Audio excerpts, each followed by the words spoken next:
Hi అండి, మరొక mini బ్లాగ్తో మీ ముందుకైతే వచ్చేసాను. గ్రహణం రోజు నైట్ ఇల్లంతా కూడా క్లీన్ చేసేసానండి. నెక్స్ట్ డే మార్నింగే టెంపుల్కి వెళ్ళి స్వయంపాకం ఇచ్చి వచ్చేసాను. ఇంకా పూజ రూమ్ అయితే క్లీన్ చేసి పూజ అయితే చేసుకోవాలి కదండి.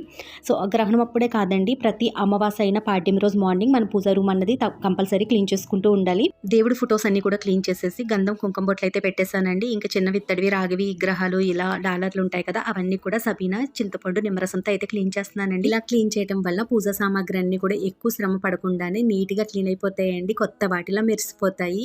ఆల్రెడీ మన ఛానల్లో వీటి గురించి క్లారిటీగా ఫుల్ వీడియో పోస్ట్ చేశాను. చూడకపోతే ఛానల్ నేమ్ కింద లింక్ ఇచ్చాను, చూసేయండి. ఇంకా వంట విషయానికి వస్తే ఆ రోజు క్యారెట్ తాలింపు అయితే వేసేసి రైస్ కుక్కర్లో పెట్టేశానండి. ఇంక స్వీట్ పొటాటో ఈవినింగ్ తిందాం కదా అనేసి రైస్తో పాటు ఉడికిపోద్ది అన్నట్టుగా వీటిని కూడా కట్ చేసేసి రైస్తో పాటు రైస్ కుక్కర్లో పెట్టేద్దాం కదా అనేసి అయితే కట్ చేస్తున్నానండి. స్వీట్ పొటాటో హెల్త్కి చాలా మంచిది, టేస్ట్ కూడా చాలా బాగుంటుంది కదా, కానీ వీటిని ఆవిరి మీద ఉడికించుకు తింటేనే ఎక్కువ మంచిదండి. సో చూసారు కదా, రైస్తో పాటు కుక్ అయిపోద్ది. వీడియో నచ్చితే లైక్ చేయండి. ఫుల్ వీడియో ఛానల్ నేమ్ కింద ఇచ్చాను, చూసి